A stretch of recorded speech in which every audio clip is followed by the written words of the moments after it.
The challenge is that a lot of the core components for many classic cocktails aren't under hashgacha, like will never be under hashgacha, and might not be kosher l'achila. Like right? what? Yeah, so green chartreuse, great example, right? Yeah. So that will never be under hashgacha. It's like even if you went to the plant, like it probably is it a wine base? I don't know. I think it's. I just have stayed away from it. I think it's a neutral. I think it's actually like a neutral spirit, but like it's the process is secretive. Vermouth is another one, right?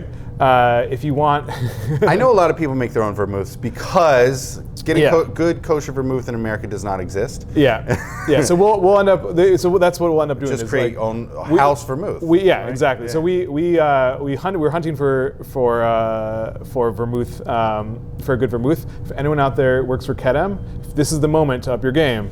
I'm just saying. I started with some other guys in the neighborhood making our own kosher vermouth because it can be a lot more flavorful than even what you can get from Israel. Yeah. And if you're at your house and you're doing that, that's fine.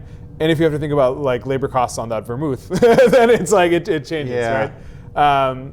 So it's once you put that modeling in, it becomes super interesting, right? Yeah. Where it's like the bar down the street can buy like a middle of the road vermouth to mix with with any cocktail because it doesn't have to be something special. Yeah. But think about that. You come to Lehrhaus, you get a good kosher Manhattan. For instance, The other like just like super interesting tangent double side of this is that like many people who keep even like a pretty strict level of kashrut still feel comfortable drinking in a bar, right? Yeah. Not everyone, like not everyone, but many people. Just regular bars. Regular bar, right? So like the competitive advantage of being a kosher bar is like very minimal, right? It's because the vast majority of like our potential clientele by being kosher like would just drink at a normal bar, right? So like there's a whole like kind of story there.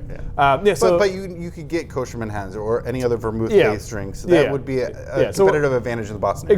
Exactly. So we're planning to make our own vermouth. We'll probably end up making our own Irish cream. There's there's a lot of like those botanicals that like we won't be able to reproduce. But there's like I like to say that Luxardo is doing a hero's work in supporting the Jewish cocktail community because like they're under the London Beit Din, most of their stuff, and they do like a lot of like kind of close comparisons to some of those harder to get kosher ingredients. Wow, amazing. Yeah. That's little inside baseball for you. That's good.